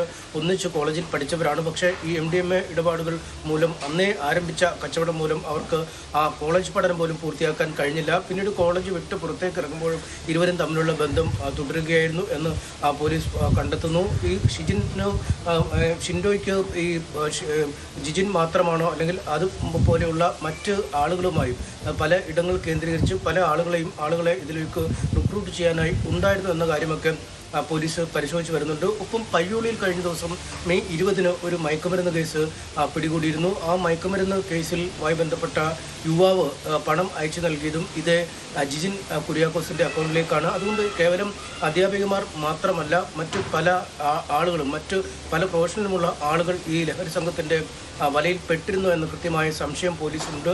എന്തായാലും ഇക്കാര്യങ്ങളിലൊക്കെ അടക്കം പോലീസ് സമഗ്രമായ പരിശോധന നടത്തി വരികയാണ്. കഴിഞ്ഞ ദിവസം കസ്റ്റഡി അപേക്ഷയുമായി ബന്ധപ്പെട്ട് കോടതിയിൽ നൽകിയ അപേക്ഷയിലും ഇവരുടെ പങ്കിനെക്കുറിച്ച് കൃത്യമായി വെളിപ്പെടുത്തിയിരുന്നു. ഒപ്പം കുട്ടികൾക്ക് ഈ മയക്കുമരുന്ന് നൽകിയോ എന്നുള്ളതാണ് ഏറ്റവും ഗൗരവമുള്ള കാര്യമായി അന്വേഷണ സംഘം പരിശോധിച്ചു വരികയും വരും ദിവസങ്ങളിൽ കൂടുതൽ ചോദ്യം ചെയ്യലുകൾ പൂർത്തിയാകുമ്പോൾ, കൂടുതൽ ഫോൺ രേഖകൾ പരിശോധിച്ച് കഴിയുമ്പോൾ ഒരുപക്ഷെ ഈ മയക്കുമരുന്ന് കണ്ണിയുടെ ശൃംഖലയുമായി ബന്ധപ്പെട്ട കൃത്യമായ വിവരങ്ങൾ ലഭിക്കുമെന്ന പ്രതീക്ഷയാണ് അന്വേഷണ സംഘത്തിന് ഉള്ളത്.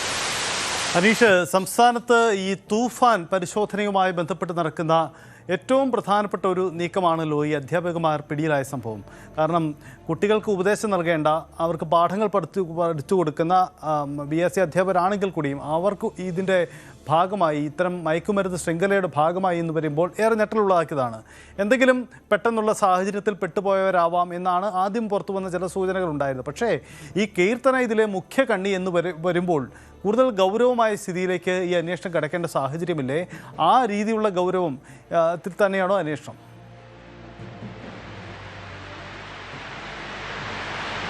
തീർച്ചയായും വളരെ യാദൃച്ഛികമായാണ് ഈ കേസിലേക്ക് പോലീസ് എത്തുന്നതെന്ന് നമുക്ക് പറയേണ്ടി വരും. അല്ലെങ്കിൽ അധ്യാപികമാർ ഈ കേസിൽ പ്രതികളായി മാറുന്നത് അത്തരമൊരു സാഹചര്യത്തിലാണെന്ന് പറയേണ്ടി വരും. കാരണം വടകരയിൽ സഫ്വാൻ എന്ന യുവാവിനെ കേവലം 2.8 ഗ്രാം കഞ്ചാവുമായാണ് ആദ്യം വടകര പോലീസ് പിടികൂടുന്നത്. ഇയാളുടെ അക്കൗണ്ട് വിശദാംശങ്ങൾ പരിശോധിച്ചപ്പോഴാണ് ഇയാൾ 5000 രൂപ ഈ കീർത്തന എന്ന BRC അധ്യാപികയുടെ അക്കൗണ്ടിലേക്ക് ഇട്ട് നൽകി എന്ന് കണ്ടെത്തിയത്. പിന്നീടാണ് കീർത്തനെ കസ്റ്റഡിയിലെടുക്കുന്നതും ഇവരെ ചോദ്യം ചെയ്യുന്നതും ഇവരുടെ വാട്സാപ്പ് ചാറ്റുകളും അക്കൗണ്ട് വിശദാംശങ്ങളും ഒക്കെ പരിശോധിക്കുകയും ചെയ്തത്. അപ്പോഴാണ് വിപുലമായ ശൃംഖലയെക്കുറിച്ചുള്ള ചിത്രങ്ങൾ ലഭിച്ചത്. ഇവരുടെ കൂട്ടുകാരി കാവ്യയ്ക്കും സമാനമായ രീതിയിൽ തന്നെയുള്ള ഇടപാടുകൾ ഉണ്ട് എന്ന് മനസ്സിലാക്കുകയും ചെയ്തു. പിന്നീട് അന്വേഷണയിലേക്കും മൂന്ന് പേരുടെയും ഫോൺ വിശദാംശങ്ങളും അക്കൗണ്ട് രേഖകളും പരിശോധിച്ചുള്ള അന്വേഷണത്തിൽ ഇന്ത്യൻ പിന്നീട് വയനാട് സ്വദേശിയായ ഇന്ത്യയിലേക്ക് എത്തുകയായിരുന്നു. അതായത് കേവലം 2.8 ഗ്രാം MDMA പിടിച്ചതുമായി ബന്ധപ്പെട്ട് യാദൃച്ഛികമായി തന്നെയാണ് പോലീസ് ഇതിലേക്ക് വഴിതിരിഞ്ഞ് പോകുന്നത്. പക്ഷേ കഴിഞ്ഞ ദിവസം ഈ കീർത്തനയുടെ അഭിഭാഷകൻ കോടതിയിൽ വാദിച്ചത് ഈ സഫ്വാനും കീർത്തനയുമായി നേരിട്ട് യാതൊരു ബന്ധവുമില്ല, അല്ലെങ്കിൽ ഇത്തരത്തിലൊരു മയക്കുമരുന്ന് നിലപാടുകൾ നൽകിയ പണം അല്ല ഈ 5000 രൂപയെന്നാണ് അവർ പറയുന്നത്. യെസ്, അനീഷാണ് കാര്യങ്ങൾ വ്യക്തമാക്കുന്നത്. എന്തായാലും MDMA കേസുമായി ബന്ധപ്പെട്ട് സുപ്രധാനമായ നീക്കമാണ്. അന്വേഷണം അതിൻ്റെ സുപ്രധാന ഘട്ടത്തിലേക്ക് കടക്കുന്നു എന്ന് മാത്രമല്ല, കീർത്തന എന്ന അധ്യാപികയ്ക്ക് ആണ് ഇതിൻ്റെ മുഖ്യ കണ്ണി എന്ന തെളിവുകളാണ് ഇപ്പോൾ പോലീസ് ശേഖരിച്ചിരിക്കുന്നത്.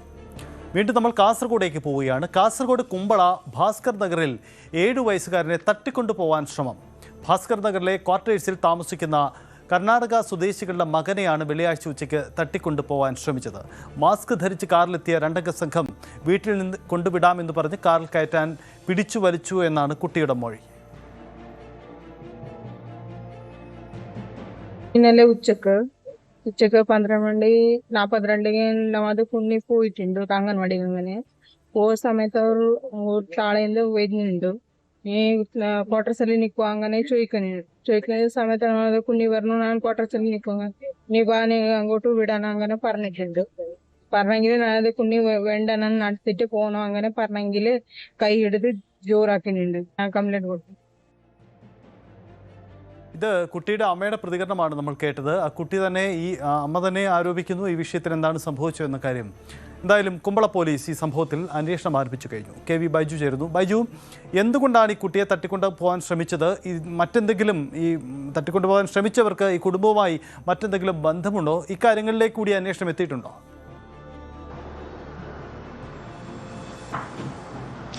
തീർച്ചയായും പോലീസ് അത് തന്നെയാണ് ഇപ്പോൾ പ്രധാനമായും അന്വേഷിക്കുന്നത്. സൈത്തെ മാതാപിതാക്കളെ സംബന്ധിച്ചിടത്തോളം അങ്ങേയറ്റം ആശങ്കപ്പെടുത്തുന്ന അല്ലെങ്കിൽ ഭയപ്പെടുത്തുന്ന ഒരു വാർത്ത തന്നെയാണ് കുമ്പള പോലീസ് സ്റ്റേഷനിൽ നിന്നും ഇപ്പോൾ പുറത്തു വരുന്നത്. എന്തിനാണ് ഈ കുട്ടിയെ, അതായത് 3ാം ക്ലാസ്സിൽ പഠിക്കുന്ന കർണാടക സ്വദേശിനിയുടെ ഈ 3ാം ക്ലാസ്സുകാരനെ എന്തിനാണ് ഇങ്ങനെ തട്ടിക്കൊണ്ടുപോകാൻ ശ്രമിച്ചെന്നൊരു ചോദ്യമാണ് ഇപ്പോൾ ബാക്കിയുള്ളത്. ഇതിൽ പോലീസ് ഇപ്പോൾ അന്വേഷണം ഊർജിതമാക്കിയിട്ടുണ്ട്. അതായത് ഈ കുട്ടി ഇവരുടെ കുടുംബം പറയുന്നത് ഈ കാലവർഷമായതുകൊണ്ട് കഴിഞ്ഞ ദിവസങ്ങളിലൊക്കെ അവധിയായിരുന്നു. അങ്ങനെ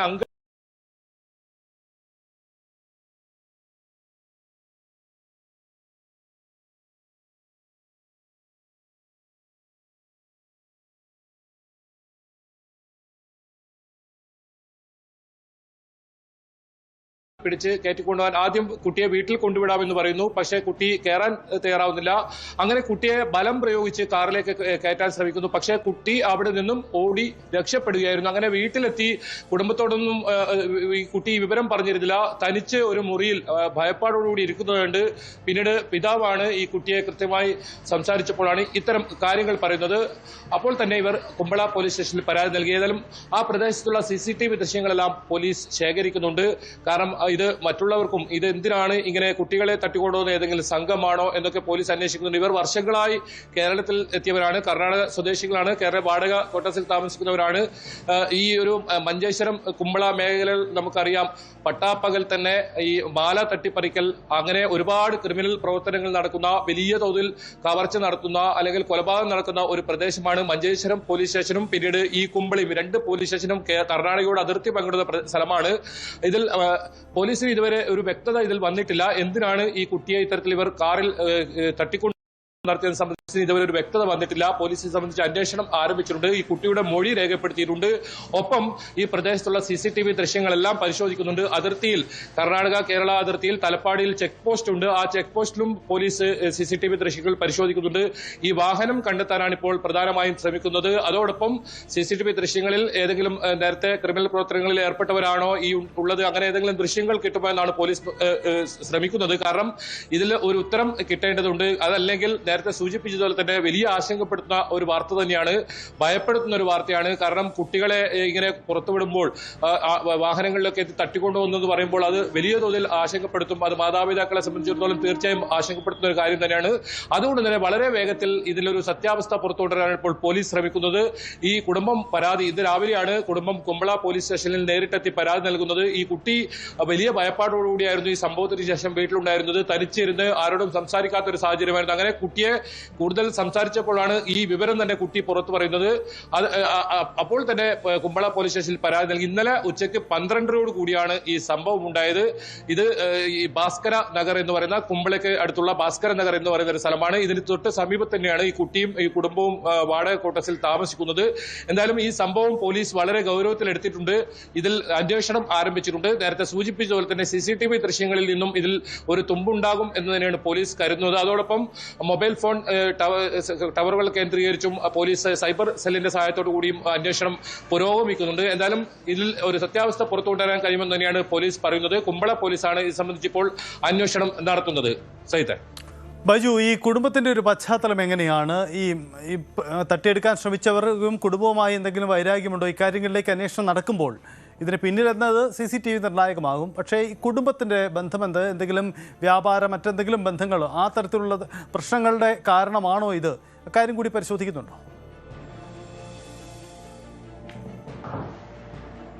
തീർച്ചയായും പോലീസ് ആ വശം കൂടി പരിശോധിക്കുന്നുണ്ട് സഹിത്തെ. കാരണം ഇവര് വളരെ സാധാരണപ്പെട്ട വർഷങ്ങളായി ഇങ്ങനെ കർണാടകയിൽ നിന്നും ഇവിടെ എത്തി കൂലിവേലയൊക്കെ ചെയ്ത് ജീവിക്കുന്ന ഒരു കുടുംബമാണ്. ഇവർക്ക് 2 മക്കളാണുള്ളത്. ഇതിലൊരു ഇളയ മകൻ നേരത്തെ സൂചിപ്പിച്ചതുപോലെ തന്നെ അംഗൻവാടിയിലാണ് പഠിക്കുന്നത്. കാലവർഷം കനത്തതോടുകൂടി കഴിഞ്ഞ ദിവസങ്ങളിലെല്ലാം സ്കൂൾ അവധിയായിരുന്നു. അങ്ങനെ ആ അംഗൻവാടിയിൽ ഭക്ഷണം ഉണ്ടായിരുന്നു. ആ ഭക്ഷണം വാങ്ങാനാണ് മൂത്ത കുട്ടിയായ ഈ 7 വയസ്സുകാരൻ അംഗൻവാടിയിലേക്ക് പോകുന്നത്. പക്ഷെ ഇവർക്ക് ഏതെങ്കിലും തരത്തിൽ ആരെങ്കിലും ശത്രുതയോ അല്ലെങ്കിൽ ഇവരോട് അങ്ങനെ വിരോധമുള്ളതായി പോലീസിൽ പ്രാഥമിക അന്വേഷണത്തിൽ കണ്ടെത്താൻ സാധിച്ചിട്ടില്ല. കാരണം അത്രത്തോളം സാധാരണക്കാരായ ആളുകളാണ്. വർഷങ്ങളായി വാടക ക്വാർട്ടേഴ്സിലാണ് ഇവർ താമസിക്കുന്നത്. അങ്ങനെ ഒരു ശത്രുത വരേണ്ട ഒരു സാഹചര്യം ഇല്ല എന്നാണ് പോലീസ് പറയുന്നത്. കുട്ടിയുടെ മൊഴി കൃത്യമായി പോലീസ് രേഖപ്പെടുത്തിയിട്ടുണ്ട്. അപ്പോൾ എന്താണ് ഇങ്ങനെ ഒരു തട്ടിക്കൊണ്ടു പോകലിന് കൃത്യമായ ഉദ്ദേശമെന്ന് അറിയേണ്ടതുണ്ട്. അത് തന്നെയാണ് ഏറ്റവും ഇതിൽ ഇപ്പോഴും മനസ്സിലാകാത്ത ഒരു സംഭവം. പോലീസും അത് തന്നെയാണ് കൃത്യമായി പരിശോധിക്കുന്നത്. ഇങ്ങനെ ഒരു കുട്ടിയെ മാസ്ക് ധരിച്ചെത്തിയത് കൊണ്ട് തന്നെയാണ് ഇതിൽ കൃത്യമായ സംശയം വരുന്നത്. അത് കുട്ടിയെ തട്ടിക്കൊണ്ടുപോകുക തന്നെയായിരുന്നു ഇവർക്ക് ഉദ്ദേശമുണ്ടായിരുന്നത്. പക്ഷെ കുട്ടി നിലവിളിച്ചുകൊണ്ട് കുട്ടി ഓടി രക്ഷപ്പെടുകയായിരുന്നു. സമീപത്തൊന്നും ആരും ആ സമയത്ത് ഉണ്ടായിരുന്നില്ല. അതുകൊണ്ട് തന്നെ കുട്ടി നേരെ വീട്ടിലേക്ക് ഓടിച്ചെല്ലുന്ന ഒരു സാഹചര്യമാണ് ഉണ്ടായത്. പക്ഷേ പോലീസിന് ഇതുവരെ ഇവർക്ക് ഈ ഒരു കുടുംബത്തിന് ഏതെങ്കിലും തരത്തിൽ മറ്റ് വൈരാഗ്യങ്ങളോ ആർക്കും പുറത്ത് അത്തരത്തിലുള്ള വൈരാഗ്യമുണ്ടോ എന്ന കാര്യത്തിലൊന്നും പോലീസിന് ഇതുവരെ ഒന്നും കണ്ടെത്താൻ സാധിച്ചിട്ടില്ല. അപ്പോൾ പിന്നെ എന്തിനാണ് ഇങ്ങനെ ഒരു സംഭവം? അത് മറ്റ് ഇടങ്ങളിലും കുട്ടികളെ തട്ടിക്കൊണ്ടുപോകാൻ ഒരു സംഘം ആലോചിച്ചിരുന്നോ? അത് ഈ കുട്ടികളെ തട്ടിക്കൊണ്ടുവന്നുമായി ബന്ധപ്പെട്ട സംഘമാണോ ഇത് എന്ന കാര്യത്തിലൊക്കെ പോലീസ് അന്വേഷണം നടക്കുന്നുണ്ട്. ഏതായാലും ആ ഒരു വിഷയം കൂടി പോലീസ് ഗൗരവത്തോടു കൂടി അന്വേഷിക്കുന്നുണ്ട്. ഏതെങ്കിലും തരത്തിൽ ഇവർക്ക് അങ്ങനെ ആരെങ്കിലും വൈരാഗ്യമുണ്ടോ എന്ന കാര്യത്തിൽ നിലവിൽ പോലീസിനെ അങ്ങനെയൊന്നും കണ്ടെത്താൻ സാധിച്ചിട്ടില്ല. അപ്പോൾ എന്തിനാണ് ഈ കുട്ടിയെ ഇങ്ങനെ തട്ടിക്കൊണ്ടുപോകാൻ ശ്രമം നടത്തിയെന്ന കാര്യത്തിൽ ഒരു വ്യക്തത വരേണ്ടതുണ്ട്. അത് സംബന്ധിച്ച പോലീസിന്റെ അന്വേഷണമാണ് ഇപ്പോൾ നേരത്തെ പറഞ്ഞതുപോലെ തന്നെ CCTV ദൃശ്യങ്ങൾ ഇതിൽ നിർണായകമായിരിക്കും. CCTV ദൃശ്യങ്ങളിൽ നിന്നും തുമ്പുകൾ ലഭിക്കാം. കാരണം നിരവധി CCTV ദൃശ്യങ്ങൾ അത് കുമ്പള ടൗണിലായാലും ദേശീയപാതയിലായാലും പലയിടങ്ങളിലും ദേശീയപാതയിൽ തന്നെ ദേശീയപാത അതോറിറ്റിയുടെ തന്നെ നിരവധി ക്യാമറകളുണ്ട്. അതെല്ലാം പോലീസ് പരിശോധിക്കുമെന്നാണ് അറിയിച്ചിട്ടുള്ളത്. അതോടൊപ്പം കർണാടകയിലേക്കാണ് ഈ സംഘം കടന്നതെങ്കിൽ അതിർത്തിയിലെ ഈ ഒരു കൃത്യമായ അതിർത്തിയിൽ CCTV ദൃശ്യങ്ങൾ അവിടെ നിന്ന് ലഭിക്കും. അവിടെ ടോൾ പ്ലാസയുണ്ട്. ആ ടോൾ പ്ലാസയിലെ ദൃശ്യങ്ങളും പോലീസ് ശേഖരിക്കുന്നുണ്ട്. ഏതായാലും ഇത് വളരെ ഗൗരവത്തിൽ കുമ്പള പോലീസ് ഇത് എടുത്തിട്ടുണ്ട്. കാരണം ഇത് തന്നെയാണ് കാരണം മാതാപിതാക്കളെ സംബന്ധിച്ചിടത്തോളം വലിയ ആശങ്ക ഉണ്ടാക്കുന്ന ഒരു കാര്യമാണ്. ഇങ്ങനെ ഒരു കുട്ടികളെയൊക്കെ തട്ടിക്കൊണ്ടുപോകാൻ പട്ടാപ്പകൽ ഒരു സംഘം എത്തുക അല്ലെങ്കിൽ അങ്ങനെ കൊണ്ടുപോകുക എന്നത് വലിയ ആശങ്ക ഉണ്ടാക്കുന്ന നടന്നത്. ഇന്നലെയൊക്കെ നല്ല മഴയായിരുന്നു. ഈ ഉച്ചയ്ക്ക് ഈ സംഭവം നടക്കുമ്പോഴൊക്കെ റെഡ് അലർട്ടാണ് കാസർഗോഡ് ജില്ലയിൽ ഉണ്ടായിരുന്നത്. അങ്ങനെയുള്ളൊരു സമയത്തായിരുന്നു ഈ ഒരു സംഭവം നടന്നത്. ഏതായാലും 2 പേരാണ് ഈ കാറിലുണ്ടായെന്ന് കുട്ടിയുടെ മൊഴിയുണ്ട്. 2 പേരും മാസ്ക് ധരിച്ചിട്ടുണ്ടായിരുന്നു. ആദ്യം കുട്ടിയെ വീട്ടിൽ കൊണ്ടുവിടാമെന്ന് പറഞ്ഞ് കാറിൽ കയറാൻ ആവശ്യപ്പെടുന്നു. പിന്നീട് കുട്ടി അതിന് തയ്യാറാകുന്നില്ല. അതോടുകൂടി ബലമായി കുട്ടിയുടെ ഷർട്ട് പിടിച്ച് വാഹനത്തിനകത്തേക്ക് കയറ്റാൻ ശ്രമിക്കുന്നു. അങ്ങനെ കുട്ടി ഭാഗ്യം കൊണ്ടാണ് അവിടുന്ന് ഓടി രക്ഷപ്പെടുന്നതും പിന്നീട് വീട്ടിലെത്തുന്നതും. ഏതായാലും ഈ സംഭവം പോലീസ് വളരെ ഗൗരവത്തോടെടുത്ത് തന്നെയാണ് ഇപ്പോൾ അന്വേഷണം ആരംഭിച്ചിട്ടുള്ളത്. സൈത്തെ, യെസ്, അതാണ് സാഹചര്യം. എന്തായാലും വളരെ പ്രധാനപ്പെട്ട നീക്കമാണ്. കുമ്പള പോലീസ് ഈ കേസിൽ CCTV കേന്ദ്രീകരിച്ചുള്ള അന്വേഷണമാണ് ഇപ്പോൾ നടത്തുന്നത്. തെളിവുകൾ ഉടൻ ലഭിക്കുമെന്നാണ് പ്രതീക്ഷിക്കുന്നത്. ഒരു ഇടവേളയാണ്, മടങ്ങി വരാം.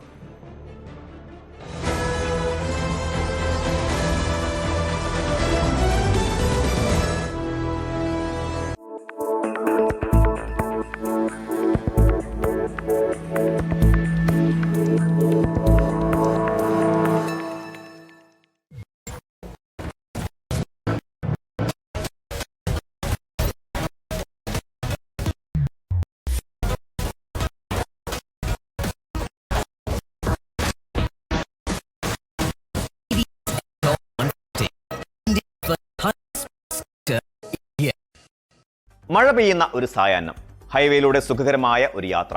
കാറിനുള്ളിൽ നേരിയ സംഗീതം പ്ലേ ചെയ്യുന്നുണ്ട്. മഴത്തുള്ളികൾ വിൻഷീൽഡിൽ വന്ന് പതിക്കുന്ന താളത്തിനൊപ്പം വാഹനം സുഗമമായി മുന്നോട്ട് കുതിക്കുന്നു. പെട്ടെന്ന് യാതൊരു മുന്നറിയിപ്പുമില്ലാതെ നിങ്ങളുടെ വാഹനത്തിന്റെ സ്റ്റിയറിംഗ് വല്ലാതെ ഭാരം കുറഞ്ഞതായി നിങ്ങൾക്ക് അനുഭവപ്പെടുന്നു. ഒരു കളിപ്പാട്ട കാർ ഓടിക്കുന്നത് പോലെ വളരെ ലാഘവത്തോടെ സ്റ്റിയറിംഗ് തെന്നി മാറുന്നു. ബ്രേക്ക് ചവിട്ടിയാലും വാഹനം നിൽക്കുന്നില്ല. പകരം നിയന്ത്രണം പൂർണ്ണമായും നഷ്ടപ്പെട്ട് ഒരു തെന്നി നീങ്ങലിലേക്ക് വാഹനം വഴിമാറുന്നു. ഏതൊരു വിദഗ്ധനായ ഡ്രൈവറെയും ഭയപ്പെടുത്തുന്ന, ജീവൻ പണയം വെക്കേണ്ടി വരുന്ന ഈ ഭയാനകമായ ചില സെക്കൻഡുകളെയാണ് ഹൈഡ്രോപ്ലേനിംഗ് അഥവാ അക്വാപ്ലേനിംഗ് എന്ന് വിളിക്കുന്നത്. ഒരു സാധാരണ മഴക്കാല ഡ്രൈവിങ്ങിനെ വലിയൊരു ദുരന്തത്തിലേക്ക് നയിക്കാൻ കെൽപ്പുള്ള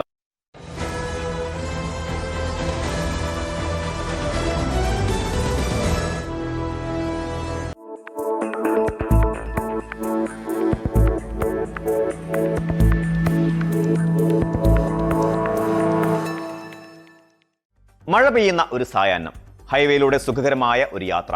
കാറിനുള്ളിൽ നേരിയ സംഗീതം പ്ലേ ചെയ്യുന്നുണ്ട്. മഴത്തുള്ളികൾ വിൻഷീൽഡിൽ വന്ന് പതിക്കുന്ന താളത്തിനൊപ്പം വാഹനം സുഗമമായി മുന്നോട്ട് കുതിക്കുന്നു. പെട്ടെന്ന് യാതൊരു മുന്നറിയിപ്പുമില്ലാതെ നിങ്ങളുടെ വാഹനത്തിന്റെ സ്റ്റിയറിംഗ് വല്ലാതെ ഭാരം കുറഞ്ഞതായി നിങ്ങൾക്ക് അനുഭവപ്പെടുന്നു. ഒരു കളിപ്പാട്ട കാർ ഓടിക്കുന്നത് പോലെ വളരെ ലാഘവത്തോടെ സ്റ്റിയറിംഗ് തെന്നി മാറുന്നു. ബ്രേക്ക് ചവിട്ടിയാലും വാഹനം നിൽക്കുന്നില്ല. പകരം നിയന്ത്രണം പൂർണ്ണമായും നഷ്ടപ്പെട്ട് ഒരു തെന്നി നീങ്ങലിലേക്ക് വാഹനം വഴിമാറുന്നു. ഏതൊരു വിദഗ്ധനായ ഡ്രൈവറെയും ഭയപ്പെടുത്തുന്ന, ജീവൻ പണയം വെക്കേണ്ടി വരുന്ന ഈ ഭയാനകമായ ചില സെക്കൻഡുകളെയാണ് ഹൈഡ്രോപ്ലേനിംഗ് അഥവാ അക്വാപ്ലേനിംഗ് എന്ന് വിളിക്കുന്നത്. ഒരു സാധാരണ മഴക്കാല ഡ്രൈവിങ്ങിനെ വലിയൊരു ദുരന്തത്തിലേക്ക് നയിക്കാൻ കെൽപ്പുള്ള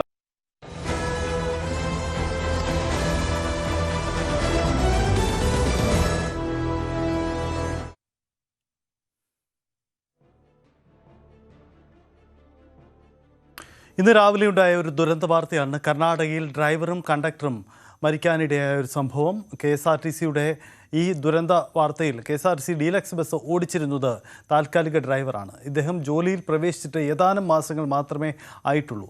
പരിചയസമ്പന്നരായ ഡ്രൈവർമാരെ മാത്രമേ ദീർഘദൂര സർവീസുകൾക്ക് ഉപയോഗിക്കാവൂ എന്ന ഉത്തരവ് KSRTC അട്ടിമറിച്ചു എന്നതാണ് സാഹചര്യം. സ്ഥിരം ജീവനക്കാരിൽ സീനിയോറിറ്റി ഉള്ളവർ ഇല്ലെങ്കിൽ എംപാനിലെ പരിചയസമ്പന്നരെ ഉപയോഗിക്കണമെന്ന ഉത്തരവും ഇക്കാര്യത്തിൽ നടപ്പിലായിട്ടില്ല. ഉത്തരവിൻ്റെ പകർപ്പ് ന്യൂസ് 8-ന് ലഭിച്ചു.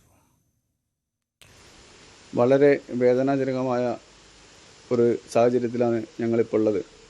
കോഴിക്കോട് KSRTCയിൽ നിന്നും ഇന്നലെ 21:30 ബാംഗ്ലൂർ സർവീസ് പോയ ഞങ്ങളുടെ 2 സഹപ്രവർത്തകർ ഞങ്ങളെ വിട്ടുപിരിഞ്ഞു എന്നാണ് ഞങ്ങൾക്ക് അറിയാൻ കഴിഞ്ഞത്. കാരണം ഇന്നലെ 21:30 ബാംഗ്ലൂരിലേക്ക് മാനന്തവാടി കുട്ട വഴി സർവീസ് പോയ ബസ്സിലെ ഡീലക്സ് ബസ്സിലെ ഡ്രൈവറും കണ്ടക്ടറും ഇന്നലെ ബിഡ്ദിയിൽ വെച്ച് ആക്സിഡൻ്റായിട്ട് മരിക്കുകയും അതോടൊപ്പം തന്നെ ഒരുപാട് യാത്രക്കാർക്ക് പരിക്ക് പറ്റി എന്നുമാണ് അറിയാൻ കഴിഞ്ഞത്. അവരുടെ വിയോഗത്തിൽ അഗാധമായ ദുഃഖം രേഖപ്പെടുത്തുന്നതോടൊപ്പം തന്നെ ഈ സർവീസ് എന്ന് പറഞ്ഞാൽ ഒരു സിംഗിൾ ഡ്രൈവർ ഒരു നൈറ്റ് മുഴുവൻ ഉറക്കമൊഴിച്ച് ഓടിച്ചിട്ട് വേണം ബാംഗ്ലൂർ എത്തുക എന്നതാണ് ഇതിൻ്റെ ഏറ്റവും വലിയ വിഷയം. മൈസൂർ യാത്ര കഴിഞ്ഞ് വന്നതിന് തൊട്ട് പിന്നാലെയാണ് ഡ്രൈവർ മിഥിലേഷ് ബംഗളൂരുവിന് പോയതെന്ന് സുഹൃത്ത് അനൂപും പറയുന്നു. ഞാൻ മൈസൂർ പോയി രാവിലെ എത്തിയിട്ടുള്ളൂ. രാവിലെ എത്തി, പിന്നെ ഇന്നലെ ഉറങ്ങിയിട്ട് 9:30 നമ്മളാണ് ട്രിപ്പ് പോയത്. പിന്നെ രാവിലെ അറിയണ മറ്റേ സംഭവമൊക്കെ പല ഡ്യൂട്ടി ഉണ്ടാവില്ല. അവന് രാവിലെ ഉണ്ടാവും, നൈറ്റൊക്കെ ഉണ്ടാവും. ഇന്നലത്തെ എന്താ ഒരു ഇത് അറിയില്ല. അവന് മൈസൂർ പോയി വന്നാണല്ലോ. പിന്നെ ഒരു ദിവസം ലീവാണ്. പിന്നെ തലേന്ന് പോയാൽ മതി. പിന്നെ എന്താ സ്ഥിതി എന്നൊന്നും അറിയില്ല. ഡ്രൈവർ ഉറങ്ങിപ്പോയത് തന്നെയാവാം അപകട കാരണമെന്നതാണ് ഇപ്പോഴുള്ള പ്രാഥമികമായ നിഗമനം. സംഭവത്തിൽ KSRTCയുടെ വിജിലൻസ് അന്വേഷണം ആരംഭിച്ചിട്ടുണ്ട്. MS അനീഷ് കുമാർ ചേരുന്നുണ്ട്. അനീഷ്, ഏറെ ഗുരുതരമായ, കേരളം മുമ്പ് ചർച്ച ചെയ്തിട്ടുള്ള ഒരു വിഷയം കൂടിയാണ് നമുക്ക് മുന്നിൽ വീണ്ടും ഉണ്ടാകുന്നത്. KSRTCയിലെ അധിക ഡ്യൂട്ടി സംബന്ധിച്ച് മുമ്പും ആക്ഷേപമുണ്ട്. ഉറക്കമില്ലാതെ വാഹനം ഓടിക്കുമ്പോൾ അപകടത്തിൽപ്പെടുന്നത് ആ വാഹനം ഓടിക്കുന്ന ഡ്രൈവറോ കണ്ടക്ടറോ മാത്രമല്ല, ഒരു ബസ്സിലെ മുഴുവൻ യാത്രക്കാർ കൂടിയാണ്. ഗുരുതരമായ കൃത്യവിലോപം സംഭവിച്ചത് എങ്ങനെ എന്നത് ആ സ്റ്റേഷനിലെ ബന്ധപ്പെട്ടവരാണോ അതിൻ്റെ ഉത്തരവാദികൾ? എങ്ങനെയാണ് ഇക്കാര്യത്തിൽ വീഴ്ചകൾ സംഭവിച്ചത്?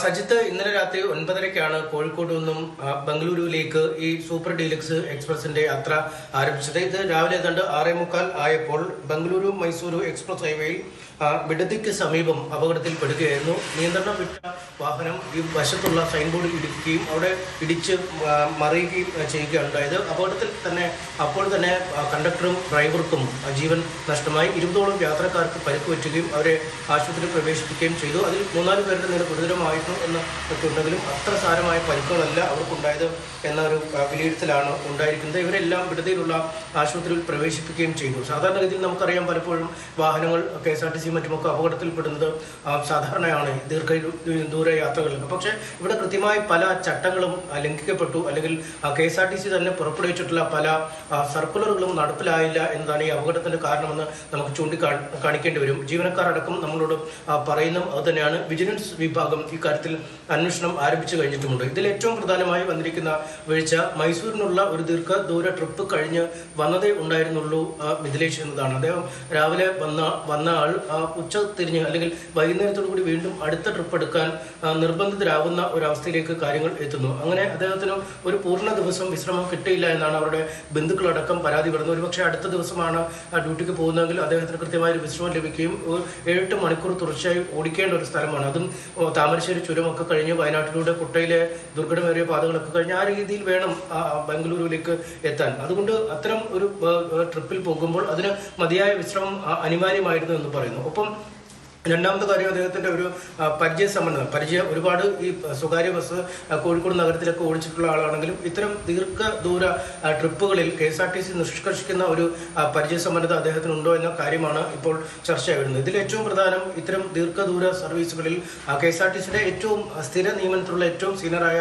ആളുകളെ നിയോഗിക്കണമെന്നതാണ് ആദ്യത്തേത്. ആ സർക്കുലറാണ് നമ്മൾ പുറത്ത് കാണിക്കുകയും ചെയ്യുന്നത്. രണ്ടാമത്, ഈ എംപാനൽ ഭാഗത്തിൽ നിന്നാണ് എടുക്കുന്നതെങ്കിൽ എംപാനലിലെയും ഏറ്റവും സീനിയറായ ഡ്രൈവർമാരെയാണ് പരിഗണിക്കേണ്ടതെന്ന് പറയുന്നു.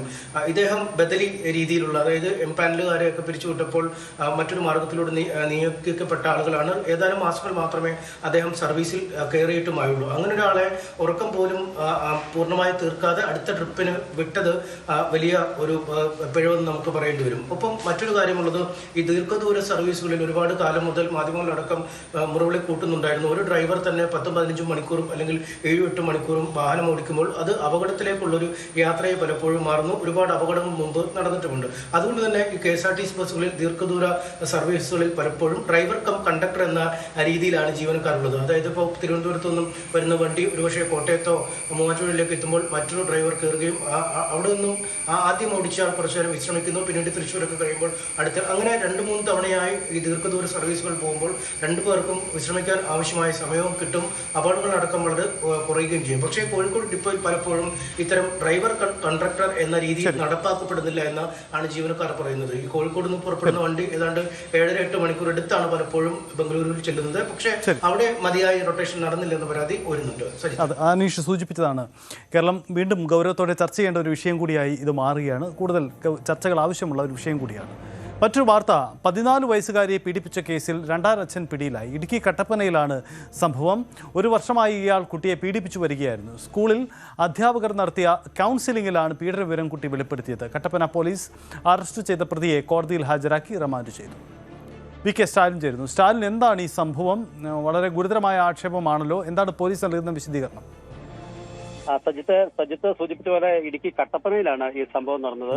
14 വയസ്സുകാരിയായ കുട്ടിയെ രണ്ടാനച്ഛൻ ഒരു വർഷക്കാലമായിട്ട് പീഡിപ്പിച്ചു വരികയായിരുന്നു. ഇയാൾ വാടകയ്ക്കാണ് വീട്ടിൽ താമസിക്കുന്നത്. ഈ വാടക വീട്ടിൽ വെച്ച് ഏതാണ്ട് ഒരു വർഷക്കാലമായിട്ട് തുടർച്ചയായി ഈ കുട്ടിയെ പീഡിപ്പിച്ചു വരുന്നതായിട്ടാണ് വിവരം. കുട്ടിയുടെ സ്വഭാവത്തിൽ ചില മാറ്റങ്ങൾ കണ്ട അധ്യാപകരാണ് ഈ കാര്യത്തെക്കുറിച്ച് അന്വേഷിക്കുകയും അതേപോലെ സ്കൂളിലെ കൗൺസിലിംഗ് നടത്തുകയും ചെയ്തു. അതിൽ കൂടിയാണ് കുട്ടി ഈ വിവരങ്ങളെല്ലാം പുറത്തുവിട്ടത്. ഇതേ തുടർന്ന് അധ്യാപകർ പോലീസിൽ കട്ടപ്പന പോലീസിൽ നൽകിയ വിവരത്തെ അടിസ്ഥാനത്തിൽ ഇയാളെ അറസ്റ്റ് ചെയ്യുകയായിരുന്നു. ഇയാൾ സ്ഥലത്തില്ലായിരുന്നു, ഇയാൾ അടിമാലിയിലെ ജോലി സ്ഥലത്തായിരുന്നു. അവിടെ നിന്നുമാണ് കട്ടപ്പന പോലീസ് കഴിഞ്ഞ ദിവസം ഇയാളെ അറസ്റ്റ് ചെയ്ത് കട്ടപ്പന കൊണ്ടുവന്നത്. എന്താണേലും കുട്ടിയെ വൈദ്യപരിശോധനയ്ക്കും അതേപോലെ തന്നെ ശാസ്ത്രീയ പരിശോധനകൾക്കൊക്കെ വിധേയമാക്കിയ ശേഷം മാത്രമാണ് ഈ കേസിനകത്ത് ഇയാളെ അറസ്റ്റ് ചെയ്യുന്നത്. കട്ടപ്പന പോലീസാണ് അറസ്റ്റ് ചെയ്ത് കട്ടപ്പന കോടതിയിൽ തന്നെ ഹാജരാക്കി ഇയാളെ റിമാൻഡ് ചെയ്യുകയായിരുന്നു. യെസ്, അതാണ് സാഹചര്യം. എന്തായാലും 14 വയസ്സുകാരിയെ പീഡിപ്പിച്ച കേസിലാണ് രണ്ടാം അച്ഛനെ ഇപ്പോൾ പോലീസ് പിടികൂടുന്നത്. കട്ടപ്പന പോലീസാണ് നടപടികളുമായി മുന്നോട്ട് പോകുന്നത്. സ്പോട്ട് ലൈവ് പൂർണ്ണമാവുന്നു. നന്ദി, നമസ്കാരം.